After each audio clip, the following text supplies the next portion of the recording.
Sir तो आपकी journey कैसे क्या रहा? उस टाइम तो हमने इसको कैरियर बनाने का सोचा नहीं था। हम पहले पार्टनरशिप में काम करते थे जिसमें एबीआर का मतलब था आशीष भास्कर रजात था, एबीआर फिल्म प्रोडक्शन, जिसमें से मेरी कंपनी है एमपीएल फिल्म प्रोडक्शन। शुरुआती दौर में कौन सा कैमरा लिए होंगे जिससे आपने स्टार्ट किया होगा? मेरे दोस्त के पास कैमरा था, वो छोटा कैमरा था, डीएसएलआर कैमरा था। कंपनी का नाम आपने एमबीएल रखा है, हाँ, माँ माँ वैभव वैभव लक्ष्मी। लक्ष्मी। हाँ, तो माँ बाप के रूप में ही वो भगवान है और बहुत ज्यादा सपोर्ट करते हैं। फोटोग्राफी ने आपकी कैसे बदली आपकी दुनिया को? नाम से लोग जानते हैं। बड़ी बड़ी कोई इवेंट्स वगैरह होती है तो उसको कैसे मैनेज करते होंगे? कुछ भी हो जाए क्वालिटी नहीं गिराए, क्या शूट करना है, कौन सी क्वालिटी चाहिए और बजट कितना है। शुरुआती दौर में आपकी कौन सी मुश्किल घड़ी का सामना करना पड़ा? कि हमको लगता था कि हम फोटो बहुत अच्छा खींच रहे हैं, लेकिन जब क्लाइंट का रिव्यू आता था कि भैया आपने फोटो गलत खींचा है, भैया आपने यहाँ पे बिगाड़ दिया है, तब वहाँ पे हमको ध्यान जाता था कि हमने यहाँ सच में यहाँ पे गड़बड़ी की है। ये कभी कभी हो जाता है। परिवार का साथ,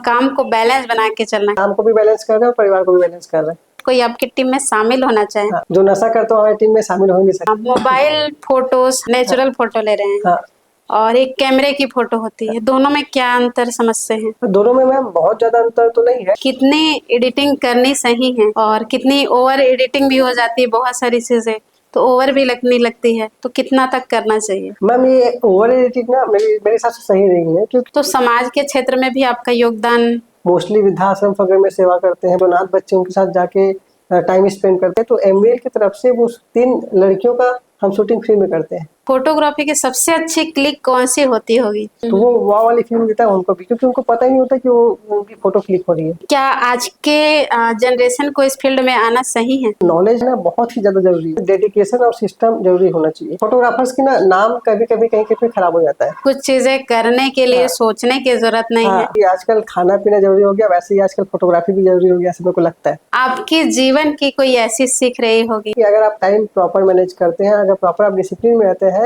तो बहुत ऊंचाई तक जा सकते हैं। इसमें आपकी टीम की क्या भागीदारी रही? सबसे बड़ी भागीदारी तो भगवान की है। जो काम कर रहा हूँ सब वो हाथ पकड़ के कराते हैं। बिना टीम के मैं पूरा कंप्लीट नहीं हूँ। सपोर्ट भी मिला आपको? जय वर्मा सर हमारे पास है, वो उनका भी बहुत हमको सपोर्ट रहा। आरू साहू जिनकी मम्मी और पापा सीआई हो गया, जे कॉम हो गया, कैट हो गया, एक बिजनेसमैन की तरह नहीं, एक फैमिली की तरह देखा जा रहा है। वहां से हमेशा सपोर्ट मिलते जा रहा है।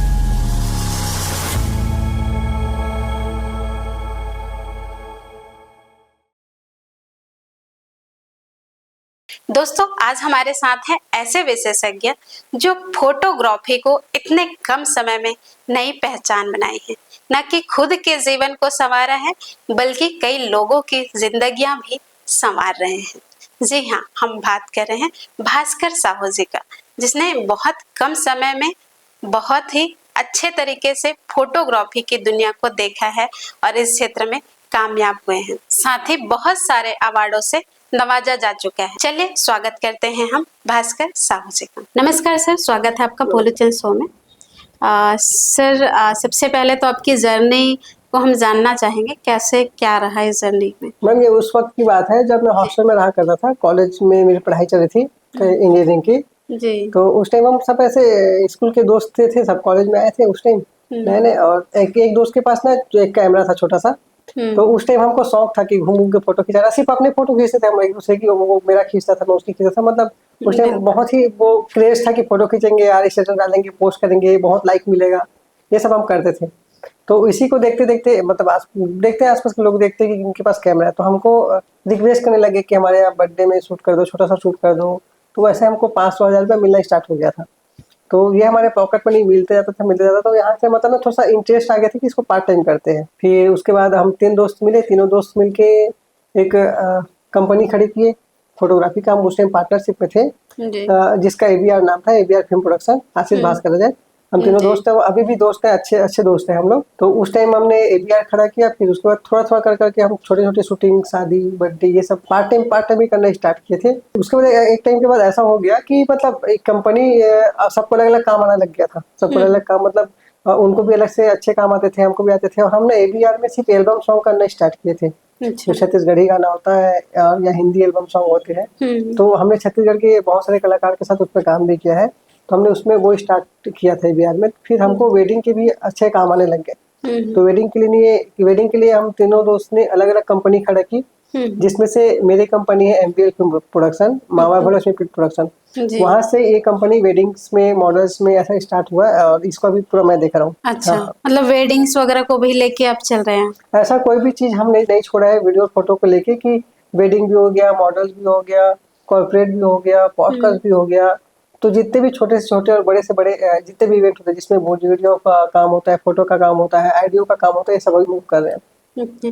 तो आपकी पूरी टीम होगी इस पे? हमारी पूरी टीम है यहाँ पे, इन हाउस भी है और बहुत बाहर से भी हम टीम मंगाते हैं जब हमको जरूरत पड़ता है। ओके। और हर कैमरे के पीछे हमारी बहुत एक्सपीरियंस टीम होती है।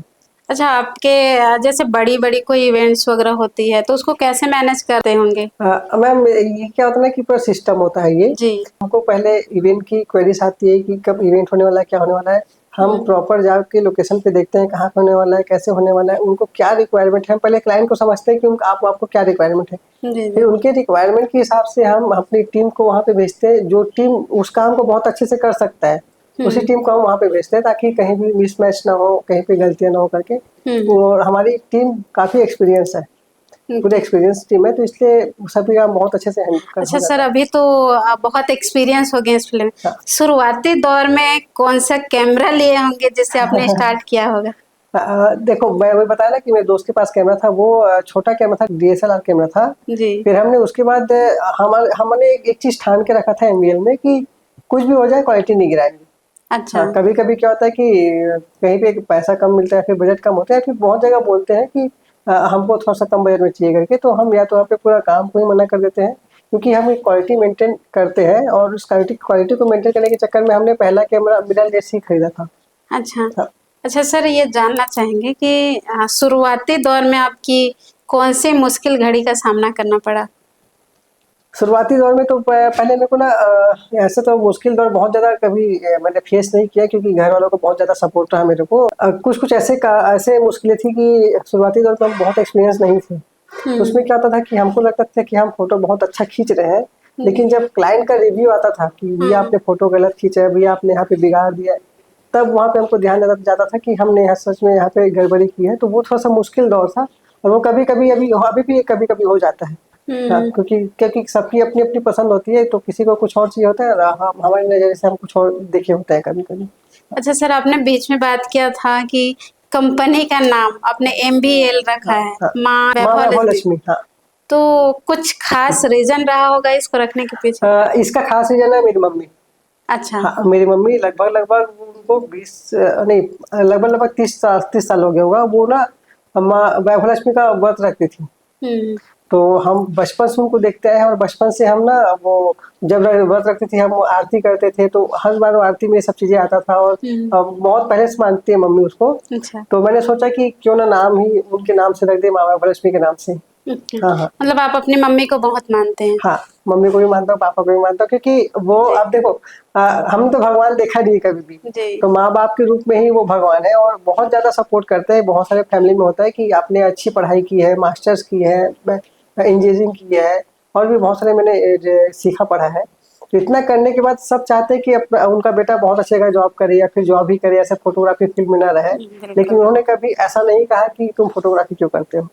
अच्छा। उन्होंने इसमें हमेशा सब। हाँ, क्योंकि पहले गुरु तो हमारे माता पिता ही हाँ, होते हैं। हाँ, हाँ, उन्होंने कभी नहीं रोका। उन्होंने बस यही कहा जो भी कर रहे हो अच्छा करो और कभी भी किसी के साथ बुरा मत करो, बस ये बस सीख दी है। बाकी तो अभी भी सपोर्ट मिलता है। अच्छा सर, फोटोग्राफी की सबसे अच्छी क्लिक कौन सी होती होगी? फोटोग्राफी की सबसे अच्छी क्लिक ना वो हमारे माइंड पे जब चलता है कि हमारे माइंड पहले से चलता है कि वो व्यक्ति इसके बाद ये मूवमेंट करने वाला है, हम उसको कैप्चर करेंगे।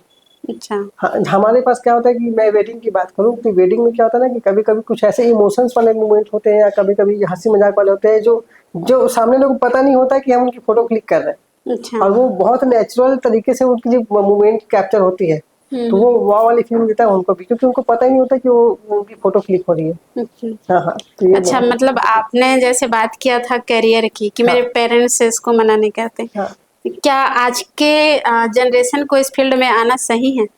हाँ, मैम आज की जनरेशन को इस फील्ड में आना तो सही है, लेकिन मैं यही बोलूंगा कि अगर कोई भी यूथ अगर इसमें आ रहा है तो पहले वो अपनी कैपेबिलिटी देखे कि क्या इस फील्ड में क्या क्या परेशानी आ सकती है, क्या इस फील्ड को हम बहुत लंबे तक कर सकते हैं, और हमको अगर इस फील्ड में आना है तो हम कहाँ से सपोर्ट मिलेगा। एंड नॉलेज, नॉलेज क्या है ना बहुत ही ज़्यादा जरूरी है। अच्छा। हाँ, हाँ। आजकल क्या हो गया कि बहुत बच्चे जैसे कि पढ़ाई करते हैं, पढ़ाई नहीं कर पाते, थोड़ा-सा पढ़ाई में कमज़ोर है, तो वो क्या करते हैं डायरेक्ट फ़ोटोग्राफ़ी में आ जाते हैं कि नहीं यार फ़ोटोग्राफ़ी में आते हैं, यहाँ पे करियर बना लेंगे, ऐसे ही खींचना बसना है फ़ोटो। लेकिन मैं मानता हूँ कि अगर आप पढ़ाई बहुत अच्छे से नहीं कर पा रहे हैं, तो आप आगे कैमरा के बहुत अच्छे से कैसे सीखेंगे? हुँ, क्योंकि आपकी लर्निंग पावर आपने कमज़ोर कर रखी है, तो अगर लर्निंग आपको यहाँ पे सीखना पड़ेगा तो कैसे सीखेंगे? हुँ, तो मेरा वही मानना है कि हर कुछ इसमें आ सकता है और अच्छी अपना करियर अच्छा भी बना सकता है, लेकिन इसमें डेडिकेशन और सिस्टम ज़रूरी होना चाहिए। अच्छा। हाँ। मतलब युवाओं को डेफ़िनेटली आ जाना चाहिए, इसमें हाँ, कोई हाँ। दिक्कत नहीं। अगर उनको लगता है कि उनका बहुत ही यहाँ पे लगाव है इस चीज़ में, बहुत लगाव है, डेडिकेशन है, तो आना चाहिए। जैसे हम बात कर रहे हैं कैमरे की, तो इसमें लाइटिंग वगैरह की क्या इफ़ेक्ट वगैरह होती है? क्या चीज़ें सही रहती है? हुँ, हुँ। हम कैमरे की बात करें तो इसमें ना लाइट, एंगल जी। और कैमरे की सेटिंग अगर प्रॉपर है तो फ़ोटो ही प्रॉपर आएगी। हुँ, अगर हम इसमें से किसी एक भी चीज़ को मिस करते हैं तो कैमरे की जो क्वालिटी है, वो जी। क्वालिटी आपको नहीं दिखने को मिलेगा। अच्छा। हाँ, यही यही अंतर होता है एक्सपीरियंस में और नॉन एक्सपीरियंस में। ये हाँ, तो हम समझते ही हैं कि कैसे आप काले को गोरे बनाते हैं और हाँ, गोरे को काले बना सकते हैं। ये हाँ, तो हम देखते हैं फ़िल्मों, टीवी वगैरह हाँ, सारे हाँ, चीज़ों में हाँ, बिल्कुल। लेकिन इसमें भी ना क्या होता है कि बहुत ज़्यादा मेहनत हुआ होता है और हमारे जितने भी फ़ोटोग्राफ़र्स ये क्लिक करते हैं, वो उनके ना सालों की मेहनत होते हैं वो। जी। हमको सिर्फ़ लगता है कि नहीं यार वो तो आया बस लाइट ऑन किया, क्लिक कर दिया, वो तो हम भी कर सकते हैं, लेकिन हम जब एक्सपीरियंस करते हैं तो हमको पता चलता है कि कहाँ पे कैसा मैनेज करना पड़ता है। अच्छा सर, हम थोड़ी-सी युवाओं को लेके चर्चा करते हैं कि इस फ़ील्ड में जैसे युवा आ रहे हैं, क्या-क्या स्टेप्स और कैसे इस लर्निंग पीरियड हो सकता है? कितने मंथ में ये चीज़ें कवर हो सकती है? थोड़ा-सा गाइड करें ताकि युवाओं हाँ, को भी इस चीज़ों में सीख मिल सके। मैम अगर युवा इस फ़ील्ड में आना चाहे ना तो जी। मोस्टली तो मैं मिनिमम 6 महीने लगते हैं। अच्छा। मिनिमम 6 महीने उनको ये समझने में लगता है कि कैमरा के एंगल क्या होना चाहिए, कैमरा को कैसे पकड़ना चाहिए ताकि कैमरा गिरे ना। अगर जी। आप 2 लाख 3 लाख के कैमरा हाथ में पकड़े अगर गिरता है, तो उसमें खर्चे भी बहुत ज़्यादा आते हैं। हुँ, तो पहले हम सबको यही सिखाते हैं कि पहले आपको कैमरा पकड़ना कैसे है, कैमरा क्लीन कैसे करना है, हुँ, छोटी-छोटी जो चीज़ें होती हैं, ये सब सिखाते हैं। इसमें लगभग-लगभग 6 महीना लग जाता है, उनको प्रॉपर ये सब सीखने में। हुँ, फिर उसके बाद थोड़ा-थोड़ा करके कैमरे की सेटिंग्स उनको बताते जाते हैं और हमारे फील्ड में ना हुँ, थ्योरी से ज़्यादा प्रैक्टिकल मायने रखता है। अच्छा। हाँ, हम थ्योरी तो आप उनको 1 महीने में कंप्लीट करा देते हैं, लेकिन जो प्रैक्टिकल नॉलेज होता है, एक अगर थ्योरी बताएँगे तो वो सिर्फ़ पढ़ पाएगा कि हम सेटिंग्स ऐसा करते हैं, यहाँ से लाइट कैसे मैनेज करते हैं, क्या करते हैं। एक्चुअल में जब फील्ड में जाएगा तो सभी जगह लाइटें अलग मिलेगी, कलर अलग मिलेगा, पोजीशन अलग मिलेंगे, फ्रेम अलग मिलेंगे, तो वहाँ पे एक्चुअल में वो सीखता है। मतलब कि बच्चों को अगर इस फ़ील्ड में जाना है तो 6 महीना, साल भर लेके चलें। हाँ, 6 महीना साल भर लेके चलेंगे, फिर उसके बाद वो बहुत अच्छा सीख जाएँगे। फिर करियर की बात तो करूँ, वो सीखने के बाद यहाँ पे आजकल तो सब चीज़ों में फ़ोटोग्राफ़ी, वीडियोग्राफ़ी चल ही रहा है। जी, तो बिल्कुल। इसमें मैं मानता हूँ कि जैसे कि आजकल खाना-पीना ज़रूरी हो गया, वैसे ही आजकल फ़ोटोग्राफ़ी भी ज़रूरी हो गया, ऐसा मेरे को लगता है। ये बोला जा सकता है कि सिर्फ फ़ोटोग्राफ़ी इतना ज़्यादा हो चुकी है कि लोग जहाँ पे स्टूडियो बनी हुई है, हाँ, वहाँ जाके फ़ोटो खिंचाने में कम दिलचस्पी है। हर छोटी-छोटी चीज़ों हाँ, को कैप्चर कर रहे हैं हाँ, लोग, ये हाँ। चीज़ें हैं। अब सबको नेचुरल फ़ोटो चाहिए ना, क्योंकि बिल्कुल। हम कहीं पे जा रहे हैं तो नेचुरल हँसते-खेलते फ़ोटो आ जाए, घूमते फ़ोटो आ जाए, सबको अब चीज़ों को दिखाना भी कि हम यहाँ जाते हैं, हाँ, कभी आ जाए। पहले ऐसा माहौल ही नहीं था फ़ोटोग्राफ़ी का, अब जो माहौल बना हुआ है। जी, जी, जी। अच्छा सर, मोबाइल फ़ोटोज़ हम तो ले ही तो रहे हैं, हाँ, नेचुरल फ़ोटो ले रहे हैं हाँ। और एक कैमरे की फ़ोटो होती है, दोनों में क्या अंतर समझते हैं? दोनों में मैम बहुत ज़्यादा अंतर तो नहीं है। इसमें दो फिर वही बात करूँगा कि इसमें ना एक्सपीरियंस स्किल का मैटर होता है। अगर आप अगर कैमरामैन को मोबाइल में देंगे और कैमरे पे देंगे तो थोड़ा वो दोनों में बहुत ज़्यादा अंतर नहीं रहेगा, क्वालिटी के अंदर होती है। अच्छा। हम मोबाइल में क्लिक करते हैं तो क्वालिटी उसमें बहुत ज़्यादा अच्छी इसलिए नहीं कर पाते क्योंकि उसमें पिक्सेल्स कम होते हैं और कैमरे में पिक्सेल्स ज़्यादा होते हैं। कैमरे में अलग से एक्सटर्नल लाइट भी होता है, तो कहीं न कहीं कैमरा की क्वालिटी बहुत अच्छी आती है। सर जैसे हम बात करते हैं एडिटिंग की, तो कितनी एडिटिंग करनी सही है और कितनी ओवर एडिटिंग भी हो जाती है बहुत सारी चीज़ें, तो ओवर भी लगने लगती है, तो कितना तक करना चाहिए? मैम ये ओवर एडिटिंग ना मेरे मेरे हिसाब से सही नहीं है क्योंकि हम खुद चाहते हैं कि हमारी फ़ोटो नॉर्मल दिखे, जैसे हमें वैसे दिखे। अगर कहीं-कहीं पे लगता है कि ब्लैकिश आ गया तो कभी-कभी उसमें लाइट दे सकते हैं, नेचुरल एडिटिंग जो करते हैं वो कर सकते हैं, लेकिन जी। ओवर एडिटिंग अभी आई थिंक सभी जगह लोगों ने बंद कर दिया ओवर एडिटिंग करना। हुँ, हाँ, हुँ। हाँ। तो ये मतलब बहुत अच्छा तो नहीं लगता ओवर एडिटिंग क्योंकि फ़ोटोज़ उसमें ना थोड़ा ज़्यादा ही अलग दिखने लग जाता है, जो हम नेचुरल जैसे हैं वैसा नहीं दिखता फिर। ओके। हाँ। अच्छा, कोई एक्सपीरियंस जानना चाहेंगे कि आप शूट में गए हैं और उस चीज़ों में आपको काफ़ी दिक्कतों का सामना करना पड़ रहा होगा?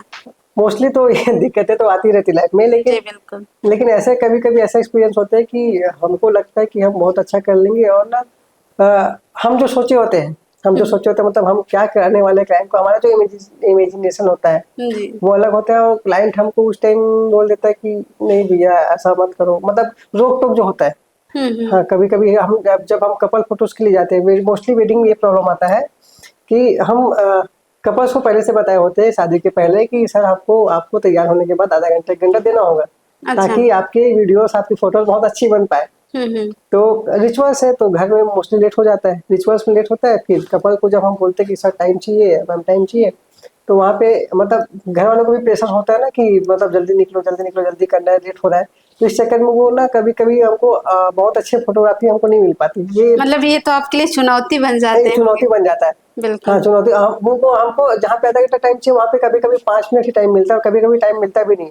अच्छा। तो ये हमारे लिए बहुत बड़ी चुनौती होती है कि हम कैसे वहाँ पे कपल्स की फोटो बहुत अच्छी निकाल पाए। तो ये सबसे बड़ा प्रॉब्लम है। ये मुझे लगता है कि सब फोटोग्राफर के साथ ये प्रॉब्लम होगा। अच्छा, हाँ, ओके। सर वेडिंग की जैसे आप बात करें तो फिल्मों वगैरह की भी शूटिंग्स वगैरह करते हैं, हाँ, फिल्मों की हम एल्बम सॉन्ग्स के भी करते हैं।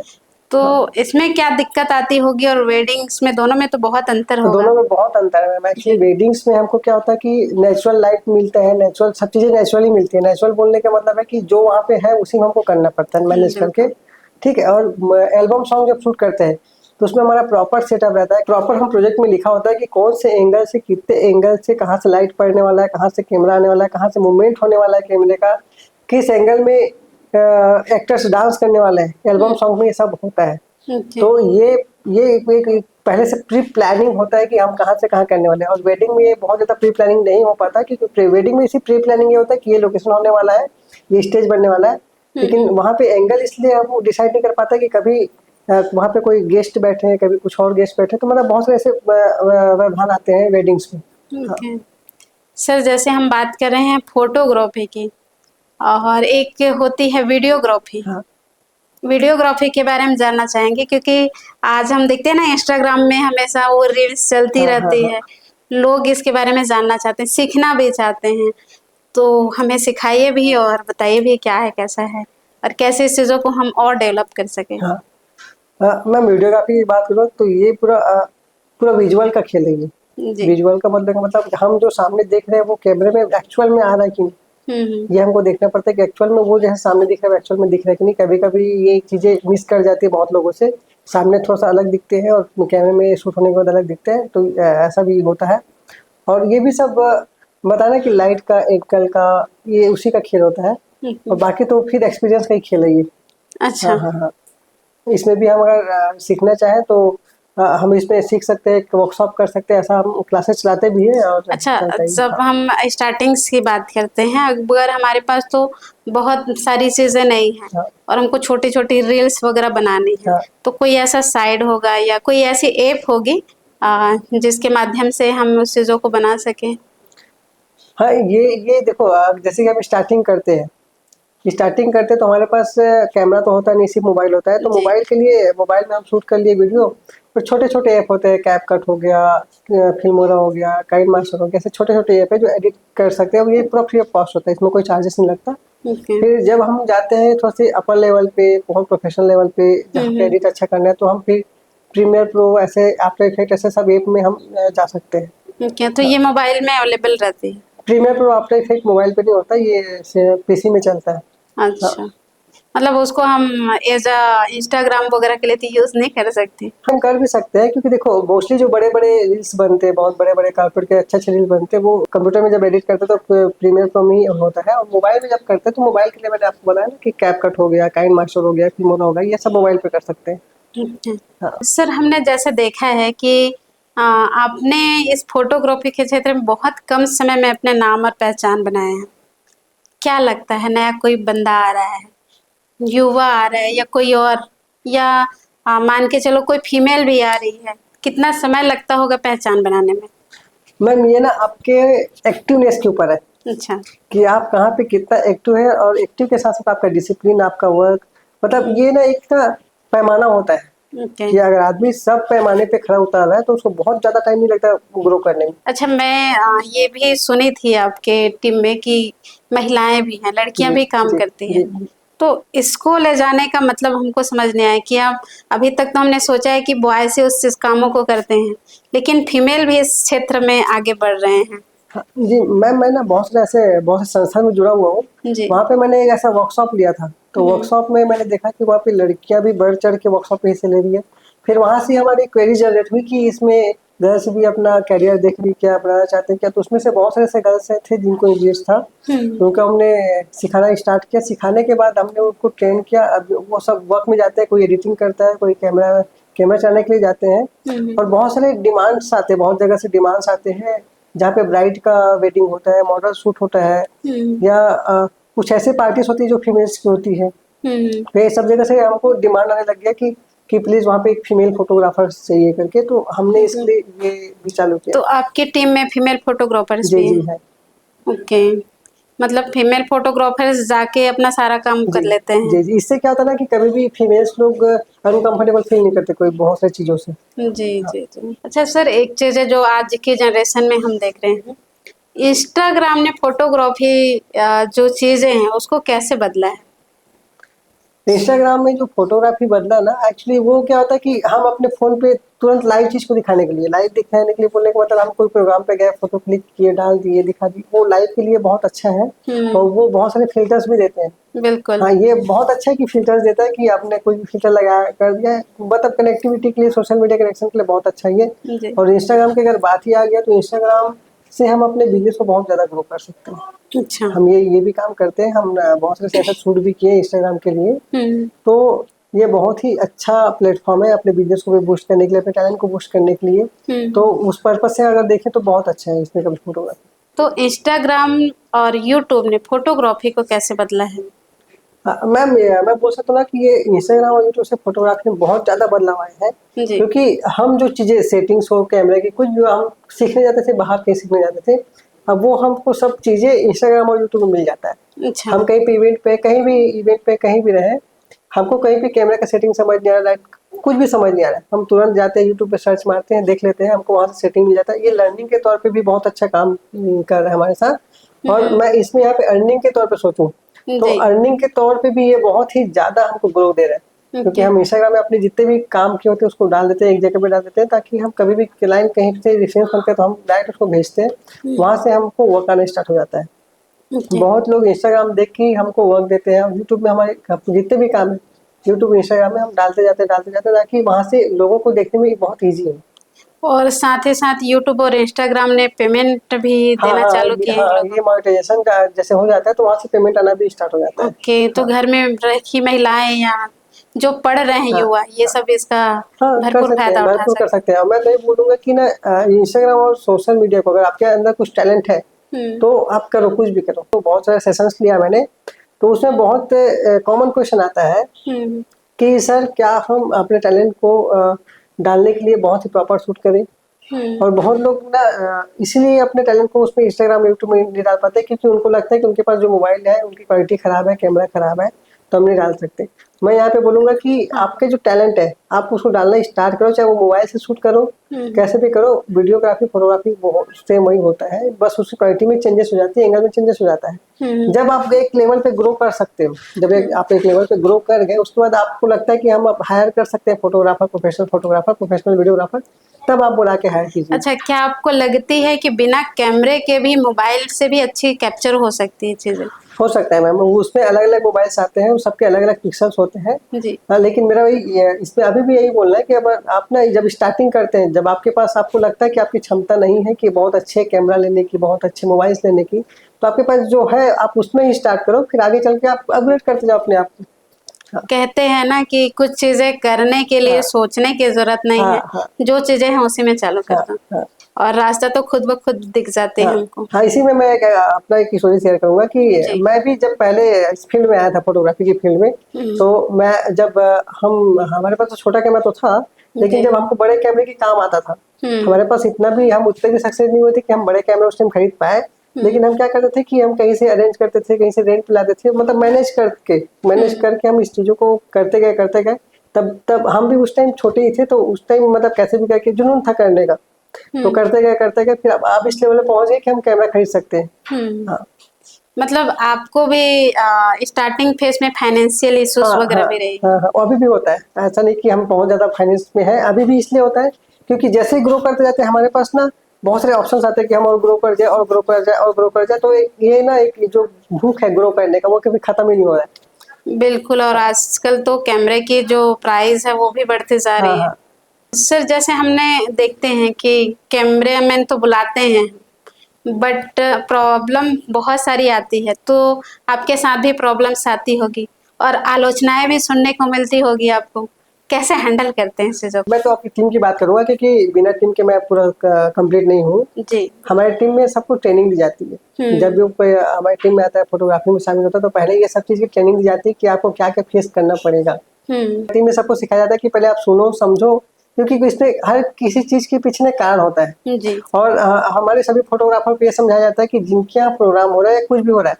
वो बहुत सारे व्यस्तता में चलते रहता है कि उनको सब चीज़ देखना है, तो कभी कभी उनका मन में चिड़चिड़पना भी रहता है कि कहीं का गुस्सा कहीं पे और दिखा दिया। तो मैंने हमेशा ये बोलता हूँ कि एक बार सुन लो, जो भी बात है बाद में बैठ के करेंगे, जब वो फ्री हो जाए तब वो बातें को बाद में करेंगे। तो ऐसे हम आलोचना को तो मतलब handle करेंगे। कम्युनिकेशन को स्ट्रांग करके सामने वाले हाँ को चलना पड़ेगा जो हाँ हाँ कैमरा हाँ चलाता है। हाँ हाँ, कम्युनिकेशन स्ट्रांग करना पड़ेगा और सहनशीलता होना चाहिए बहुत ज्यादा, ओके। क्योंकि ये हमारे वेडिंग में हमेशा होता है कि कभी कभी ना देखा है कि मतलब क्लाइंट कहीं क्या और गुस्सा को कहीं और निकाल दिया, तो अगर आप सहन नहीं किया, आपने जवाब दे दिया तो क्या बात बढ़ जाती है, फिर बात बढ़ने के चक्कर में थोड़ा सा चीजें खराब हो जाती है। तो ये सब हम तो सिखाते ही हैं अपने टीम वालों को जी कि जी। यहाँ पे सहना पड़ेगा आपको। और रही बात प्रॉब्लम की, तो हमको प्रॉब्लम यहाँ से आता है कि कभी कभी ना मतलब सभी क्लाइंट तो नहीं, लेकिन कभी कभी कुछ लोग ऐसे होते हैं कि उनके मन में आता है कि हमने पैसा दिया है तो हम इसको पहले बुलाते हैं, टाइम से पहले।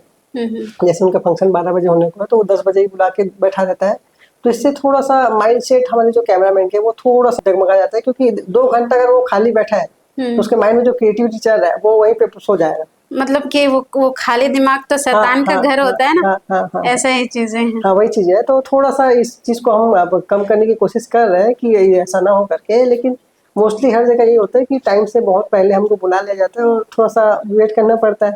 तो ये थोड़ा सा हम ज्यादा ये हमारे कैमरामैन लोग प्रॉब्लम फेस कर रहे हैं और कुछ नहीं। अच्छा हाँ अच्छा सर, ये भी जानना चाहूंगी मैं कि फोटोग्राफी ने आपकी कैसे बदली आपकी दुनिया को? मैम, फोटोग्राफी ने तो मैं बोलूँ कि मेरी पहले की दुनिया बहुत अच्छी थी। मैं पहले बहुत साया टाइप का आदमी था, मतलब मैं किसी से बात नहीं करता था। मैं स्कूल में भी था तो बस स्कूल अकेले जाना अकेले आना, ज़्यादा बात ही नहीं करनी, ये सब था। लेकिन जैसे ही मैंने फोटोग्राफी में आया तो मैं लोगों से मिलना ही स्टार्ट किया। हमारे मेरी नेटवर्किंग बढ़ते गई, कनेक्टिविटी बढ़ते गई, और आज ऐसा भी हो गया कि बहुत सारे संस्थान में मुझे नाम से लोग जानते हैं।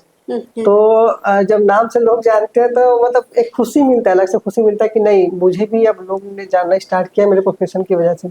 तो ये एक मेरे को बहुत बदलाव लगता है। इसमें आपकी टीम की क्या भागीदारी रही और आपके परिवार की? मैम, भागीदारी की बात करूँ ना तो सबसे बड़ी भागीदारी तो भगवान की है। जी। मतलब वो मुझे लगता है कि हमेशा मेरा साथ हमेशा चलते हैं, साथ ही में चलते हैं, जहाँ मैं जा रहा हूँ वहाँ जाते हैं, जो काम कर रहा हूँ सब वो यहाँ हाथ पकड़ के कराते हैं।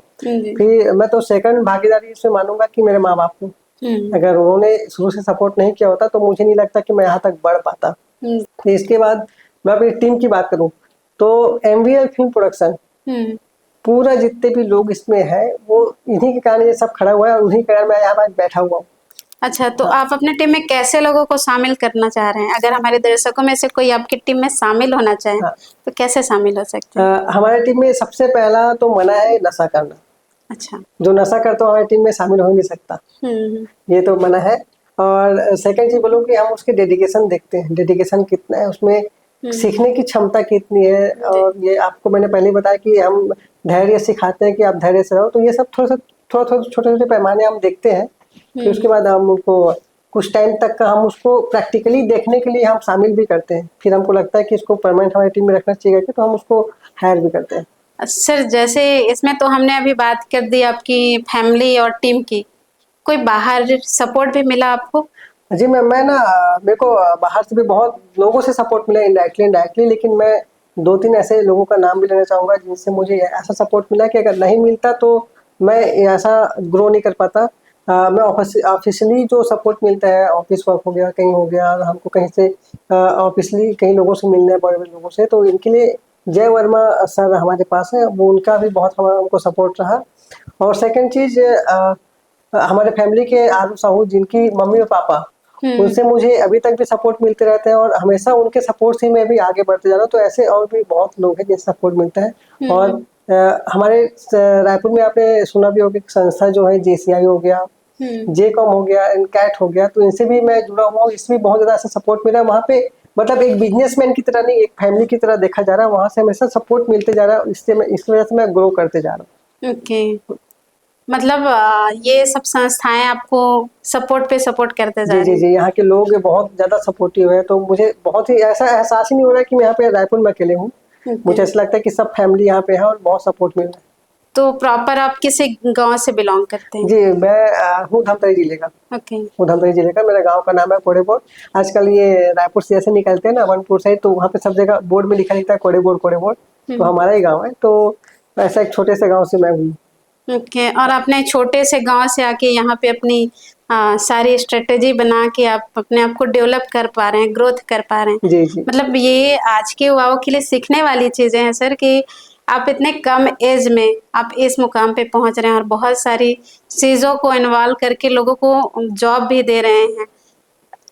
ये उस पेरेंट्स को सलाम कहना चाहिए जो अपने बच्चों को खुद डेवलप तो करा ही रहे हैं, साथ ही वो बहुत सारे लोगों के जो रोजगार के साधन भी उपलब्ध करा रहे हैं। वाकई में ये काबिले तारीफ है सर। सर, जैसे हमने देखा है कि फोटोग्राफी की दुनिया तो दिन रात लगी रहती है, और इस स्थिति में परिवार का साथ और काम को बैलेंस बना के चलना कैसे हो पाता है? मैम, ये फोटोग्राफी में ना मैं तो मानता हूँ कि परिवार को देने के लिए टाइम थोड़ा सा कम हो जाता है, मतलब मैं जहाँ तक देखा हूँ। लेकिन कहीं ना कहीं हम जब एक मुकाम पे पहुँचते हैं, एक मुकाम पे पहुँचने के बाद हमारे पास जब टीम होती है, तो टीम चीज़ों को हैंडल करती रहती है। आपके पास थोड़ा सा टाइम होता है तो आप वहाँ जाके आ सकते हैं। फिर टीम को जब भी अपने अपने पारिवारिक काम के लिए टाइम चाहिए तो हम उनको भी भेजते हैं और बाद उसके जगह दूसरी टीम को लगाते हैं। तो ऐसे करके हम काम को भी बैलेंस कर रहे हैं और परिवार को भी बैलेंस कर रहे हैं। ओके, मैं जैसे आपने बात की सर टीम की, हाँ तो इस टीम में नए भी बच्चे आते होंगे, नए जी भी लोग आते जी। होंगे, तो उनको सीखने के लिए कोई टिप्स अगर आप देना चाहेंगे? हाँ मैम, मैं यही बोलूँगा कि जितने भी नए बच्चे आते हैं सीखने के लिए, आजकल ये चल रहा है, मतलब सभी बिजनेस में चल रहा है कि आप कहीं और से सीखते हैं, उसके बाद आपके पास नॉलेज उतना होता नहीं जितना होना चाहिए, लेकिन आप नॉलेज है करके कहीं और जाके काम करने स्टार्ट करते हैं या अपना खुद का अब ओपन कर लेते हैं। तो वही यही 2-3 टिप्स दूंगा कि पहले आप एक बार सीखो, समझो और उस लेवल तक बन जाओ कि आप बहुत अच्छे से कर सकते हैं, तो वही करो। नहीं तो इसमें क्या हो रहा है कि ना फोटोग्राफर्स की ना नाम कभी कभी कहीं कहीं खराब हो जाता है। ओके। हाँ सर, जैसे आपने नाम की बात की, तो समाज के क्षेत्र में भी आपका योगदान रहता है? जी मैम, समाज के योगदान में मैं वैसे अपने सामाजिक स्तर पे जुड़ा भी हुआ हूँ और जी। रायपुर में भी बहुत सारे सामाजिक संस्था है और NGO से जिनसे मैं जुड़ा हुआ हूँ। वहाँ पे हम मोस्टली वृद्धाश्रम वगैरह में सेवा करते हैं, बच्चों के जो अनाथ बच्चे उनके साथ जाके टाइम स्पेंड करते हैं, ये सब हम करते रहते हैं। और साथ ही साथ समाज के क्षेत्र में MVL की तरफ से एक अभियान टाइप का ही चालू किया हुआ है कि साल में 3 ऐसी लड़कियों का शादी का शूटिंग हम फ्री में करते हैं जिनके परिवार बहुत ही पुअर होते हैं पैसों के मामले में और जिनके यहाँ वो शूटिंग नहीं करा सकते, शूटिंग का खर्चा नहीं उठा सकते। तो MVL की तरफ से वो 3 लड़कियों का हम शूटिंग फ्री में करते हैं। ओके, तो ये तो हमारे दर्शकों के लिए प्लस पॉइंट है कि बिल्कुल किसी के भाई बहन जी जी या कोई भी ऐसे पेरेंट्स भी होते हैं जो नहीं उठा पाते हैं, उसकी आप मदद करें। जी मतलब बहुत अच्छी चीजें हैं, क्योंकि इनका खर्चा हर कोई उठा पाना तो जी पॉसिबिलिटी नहीं है सर। सर, आप तो इतनी बड़ी बड़ी काम कर रहे हैं जी और बहुत सारी चीजें हमने देखा, आज आपसे बहुत सारी चीजें भी हम सीख रहे हैं। जी। तो आपके जीवन की कोई ऐसी सीख रही होगी जो आप दर्शकों से शेयर करना चाहेंगे? मैम, ये सीख की बात करूँ तो मुझे तो सीख बहुत ज़्यादा मिलता रहता है और हमेशा हम हर जगह सीखते रहते हैं, लेकिन जी। कुछ कुछ ऐसी मेरी इंपॉर्टेंट सीख है जैसे कि टाइम मैनेजमेंट करना। मतलब जितने भी मैंने बड़े बड़े जगह पे गया है, जितने भी लोगों से मिला है, उनका सबका यही बोलना था कि अगर आप टाइम प्रॉपर मैनेज करते हैं, अगर प्रॉपर आप डिसिप्लिन में रहते हैं तो बहुत ऊंचाई तक जा सकते हैं। और मैं वही करने की कोशिश करते जा रहा हूँ। तो थोड़ा सा ये मेरे लिए बहुत सीखने वाली बात मिली मुझे। सर, एक चीज़ जानना चाहेंगे कि कैमरा जब खरीद रहे हैं, हम नए हैं और हमको तो नॉलेज नहीं है, तो किन किन बातों का हमको ध्यान रखना चाहिए? मैम, जब हम कैमरा खरीद रहे हैं तो हमको इन बातों का ध्यान रखना चाहिए कि हम किस पर्पज से कैमरा लेने जा रहे हैं। आपको उसमें क्या शूट करना है, कौन सी क्वालिटी चाहिए और आपके पास बजट कितना है। और आपके पास आपने ये सब चीज़ें सोच लिया, फिर आप वहाँ से अगर अर्निंग के तरीके से सोच रहे हैं कि हम अर्न करने के लिए उसको कैमरा को खरीदना करके, तो आपको ये भी सोचना चाहिए कि क्या आपके पास इतने बड़े लिंक है जितना आप सोच रहे हैं। तो ये सब पहले एक बार अपना पैरामीटर पैमाना जांचना चाहिए, उसके बाद ही एक कैमरा खरीदना चाहिए, ताकि उसमें आपको ऐसा भी ना लगा कि मैंने जबरदस्ती ले लिया या लॉस कर लिया। तो ये सब बहुत अच्छा चीज़ें थी। सर, आप हमारे दर्शकों को कुछ संदेश देना चाहें भोलोचंद के? दर्शकों को मैं बस यही बोलना चाहूँगा कि अगर आप कभी भी कोई भी चीज़ को देखते हैं, शूटिंग करते हैं, मतलब बहुत सारे जगह पे आजकल ऐसा होता है कि हम हर जगह कैमरामैन दिखते हैं, तो कभी आपको ऐसा लगे कि ये कैमरामैन बहुत थक गया है, कुछ हो गया, तो उसकी कभी मदद कर दो, है ना। और कभी कभी क्या होता है ना कि रात को कभी कभी कैमरामैन भटक जाता है रास्ते में, रात कभी भी वो शूट चल रहा है, रास्ते में भटकता है, गाड़ी खराब हो गया, कुछ हो गया, तो कभी मतलब पूछना चाहिए कि कुछ हो गया क्या। ये तो है कैमरामैन के प्रति मतलब एक संदेश है कि ऐसा सब देखना चाहिए। और सेकंड चीज़ बोलना चाहूँगा कि अगर आप कभी भी चाहते हैं कि एक कैरियर इसमें बनाना चाहिए, तो आप कैरियर भी बहुत अच्छे से इसमें बना सकते हैं, कोई बुराई नहीं है। आजकल कैमरा का फील्ड बहुत ज़्यादा हो गया, यहाँ पे एक दिन में 10 लाख कमाने वाले लोग भी यहाँ पे कैमरामैन हैं। ऐसा नहीं कि इसको हम बहुत छोटा मानते हैं, और ऐसे बहुत सारे सीख है जो अपन कर सकते हैं। और हर छोटे छोटे चीज़ों में आप एक कैमरामैन तो बुलाना चाहिए, क्योंकि एक मेमोरी होता है, अगर मेमोरी एक बार चला गया तो आप उसको कहीं पे कैप्चर करके नहीं रख सकते। तो दर्शकों, आज हमने फोटोग्राफी के बारे में बहुत सारी चीज़ें सीखा, देखा और सुना, और आगे भी अपने लाइफ स्टाइल में इस चीज़ों को चालू रखेंगे, क्योंकि आज की दुनिया सोशल मीडिया की दुनिया है, और सोशल मीडिया जो चल रही है वो फोटोग्राफी है। तो आगे आप भास्कर जी को कैसा और किस रूप में, फोटोग्राफी के रूप में देखना चाहेंगे, हमें कमेंट जरूर करें। तब तक के लिए धन्यवाद।